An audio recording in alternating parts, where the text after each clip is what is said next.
Salam, salam sejahtera untuk kita semua. Kami dari kelompok 8 ingin mempresentasikan materi tentang alternatif strategi utama dengan pemateri yaitu saya sendiri Kak Josiano Purtobi, teman saya Yani Aryani dan Fredrika Wonga.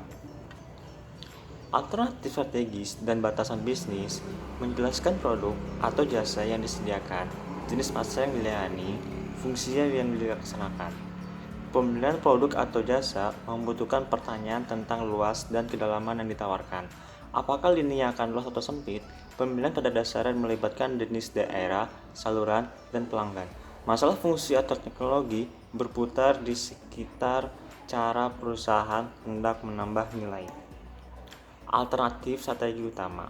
Perusahaan dapat memutuskan untuk mengubah batasan bisnisnya dengan memperluas atau memperkecil lingkup produk, pasar, atau fungsinya. Apabila perusahaan memilih untuk mempertahankan batasannya, mereka dapat mengubah strateginya dengan mengubah kecepatan upaya dalam batasan bisnis yang stabil agar menjadi efisien dan efektif dalam cara pelaksanaan misinya.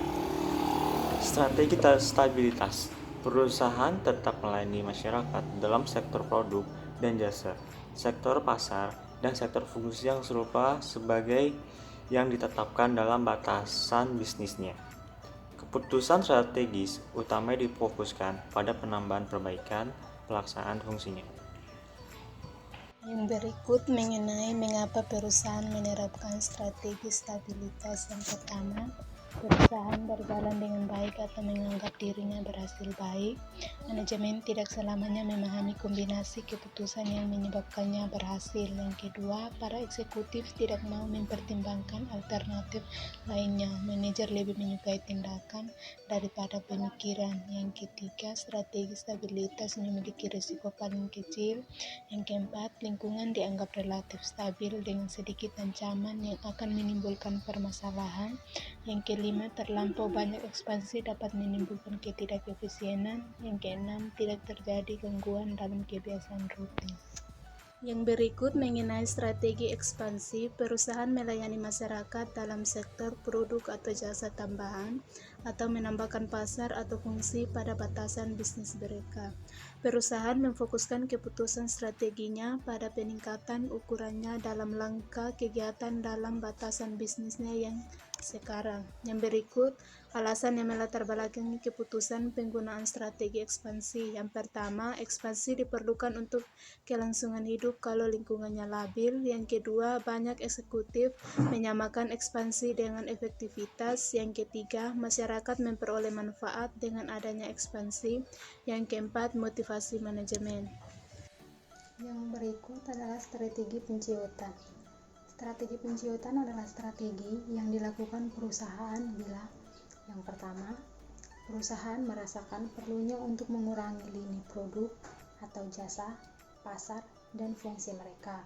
Yang kedua, perusahaan memusatkan keputusan strateginya pada peningkatan fungsional melalui pengurangan kegiatan dalam unit-unit yang mempunyai arus kas yang negatif. Yang berikut adalah alasan yang melatar belakangi keputusan penggunaan strategi penciutan antara lain. Yang pertama, perusahaan tidak berjalan dengan baik atau perusahaan menganggap dirinya berjalan dengan jelek. Yang kedua, perusahaan tidak dapat mencapai tujuannya dengan mengikuti salah satu dari strategi besar mereka dan ada tekanan dari pemegang saham, pelanggan, atau dari pihak lain untuk meningkatkan prestasi usaha. Yang ketiga, lingkungan dipandang sedemikian menghambat sehingga kekuatan internal tidak mampu menghadapinya. Yang keempat, peluang yang lebih baik dalam lingkungan dianggap terdapat di tempat lain di mana kekuatan perusahaan dapat digunakan. Yang berikut strategi kombinasi. Strategi kombinasi adalah strategi yang dilakukan perusahaan bila yang pertama, keputusan strategi pokoknya difokuskan pada berbagai strategi besar secara sadar pada waktu yang sama dalam berbagai SBU perusahaan. Yang kedua, perusahaan merencanakan menggunakan beberapa strategi besar yang berbeda pada masa mendatang atau secara bertahap. Yang berikut adalah alternatif dan prestasi.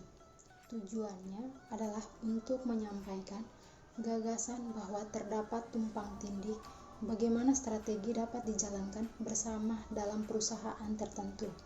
Para manajer lebih cenderung memusatkan perhatian pada analisis yang terperinci, dan setiap alternatif atau gabungan alternatif mempunyai kemungkinan meningkatkan prestasi.